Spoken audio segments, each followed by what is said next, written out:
extreme thank you to all the Dirtomaniacs that support the show. If you want to get ad-free content and extra free content, you can go to patreon.com/eternaldurdles and support us.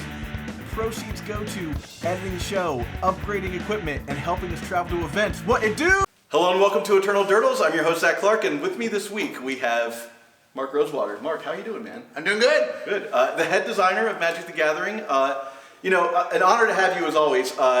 And this is technically your second time on the show because you were on the panel for Magic Media with us. I was, yes. Which was a blast. It was super fun. Yeah, it was super fun. I'm glad to be invited. I'd love to do that again sometime. That was a really good just super fun to travel down memory lane with you about all the Magic Media that's ever come out. So that was awesome. But what I want to ask you about today is a couple things going around.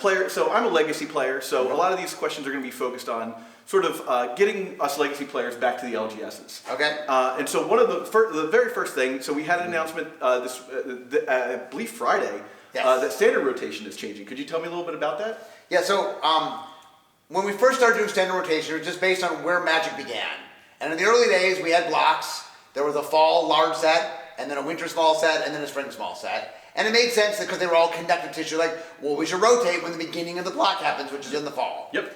But one of the things we've been doing is we're trying to simplify things. We're trying to just make things easier. And part of that is, let's go back and reevaluate things. Okay, we did this, but we didn't, it's not like we made a conscious choice, it just kind of happened. Okay, well let's go back. Blocks aren't a thing anymore. All sets are kind of the same size. And we said, okay, if we could start it over, what makes the most sense for rotations? We're like, what if they were just calendar years? What's in standard? Well, how about these 3 years? Did it come out in these 3 years? And so what we decided to do is we're going to adjust it. So we're going to do that in 2027. So in the first set in 2027 will be the first rotation that starts at the beginning of the year. Okay. And the reason we're waiting until 2027 is it affects Bloomborough and Duskmourn. Got it. And so we wanted to be able to tell people, okay, this is going to change when they rotate, and tell them now so people are aware as they're getting Bloomborough and Duskmourn because it just came out.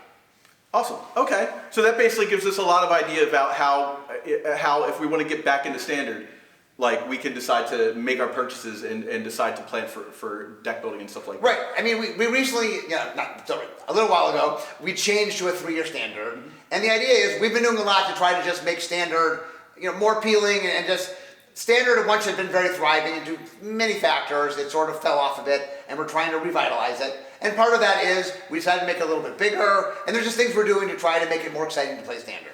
Now I have a small suggestion within that because one of the things that got me into the LGS when I came back into the game in 2012 was grinding the Grand Prix system, getting those buys. Now we've got the Spotlight series coming up. Mm-hmm. Now then that famously does not have the buys to it. Do you have any sort of comment about something on that level that could get people back into, say, maybe I'm a legacy player mostly, but okay, I'll build a standard deck. I'll go to the local twice a week and play standard and play legacy and play Pioneer to try and get some sort of value beyond just winning packs at my local. So we have an entire team dedicated to this exact topic. I don't do any of that. I'm all about making the cards, right? Yeah. And so it is an area where we're spending a lot of time and energy. I'm just not the person spending any of the time and energy. So it's not that we're not doing something. I just don't know because it's not what I do.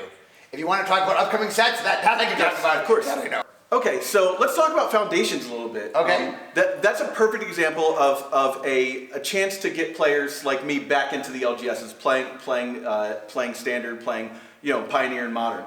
What can you tell me about that set that is enticing to players like me?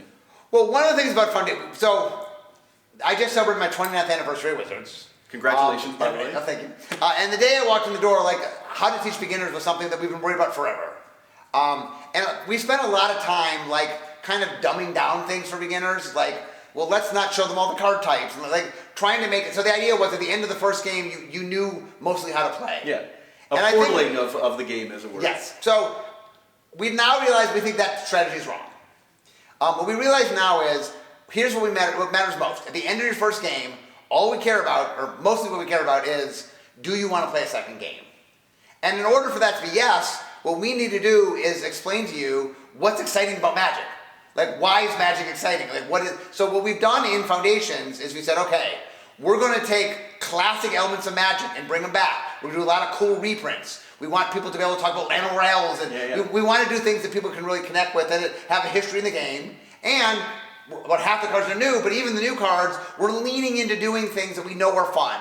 There's a lot of deciduous mechanics we're bringing back, and we're bringing a lot of characters back and showing off a lot of worlds, and like we're doing all the things that show what make Magic an amazing game. And so Foundations is, and the reason we're setting this up is, when we did a core set every year, we have to change it every year. It just was causing a lot of sort of unnecessary work. What we want to do is make the best version of that, and then just have it.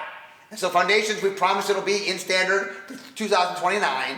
And the idea is, it's just a fun set for everybody. It's a fun set to learn. It's a fun set for you to teach your friend when they're learning. It has a lot of history in it. It has a lot of cool new cards, and it's just showing off the best of what Magic can be. Amazing. Awesome. Well, okay, so going past that, one of the things I wanted to bring up is, so we're looking at the 20-year anniversary of Unhinged. When are we going to get the next Unset? I mean, one of the challenging things right now is what a supplemental set is and what it needs to be and how much, like, the bar is raised a lot. The Universes Beyond and Modern Horizons, a lot has changed about what a supplemental set is. And it is hard. A lot of old school supplemental sets, Unsets among them, are a lot harder to do now because the expectations of them are just so much bigger. Yeah. But I will say this, I've not given up hope. There's been times before where I've been told, you know, you will never make uncards again, and I managed to find a way. So I'm not giving up hope. I'm looking for a way, but I'll call it an uphill battle. There's some challenges ahead. Well, I want to make uncontent. I know there's an audience that enjoys it. Of course. So I've not given up hope, but I don't quite know that the path is being figured out. So with Unfinity, you know, a lot of those cards were also legal in regular sanctioned play. Yes. Were there any lessons that you learned from that coming off of that set? I mean, one of the things that we definitely learned is there are a lot of things that kind of Unsets did that have since just become part of normal Magic. And so the idea is, hey, can Unsets ability, some of that stuff just be a little bit more normal Magic? Yeah. Like any of the cards that I did in Black Border and Infinity, we can do in a normal set. So we're looking for those opportunities. So part of it might be, we're talking about an unset, but also just like, hey, are there things that you might think of as being uncards that could just go in a normal set these days? Something like Chicken a la King rolling dice to decide what its power and toughness. Oh, right. Rolling dice is the perfect example, right? We did Adventures in Forgotten Realm, and they added dice in a standard legal set, and so I think in the right place, like dice, for example, I've been looking like, is there the right set to maybe do more with dice, and that's something I'm looking at now. Dice, the balance we have in any sort of premier set is there's a lot of tournament play, and so we want to make sure that. So anyway, it's the complicated answer is we're looking for ways to do that. We're looking for ways to add some of that stuff in, but it's not as simple. It's not simple and easy to do. That's fair. I would love to see a big event where you have a card that has Ward do the hokey pokey on it. I think that would make standard a lot of fun for people. I'm not sure that's coming to standard, but. That's still Silver Border / Acorn territory. All right, Mark. I appreciate that. Thank you for your time, man. It's always a pleasure talking to you. Oh, it's always fun to talk with you. Appreciate it. Have a good one, man. Thank you.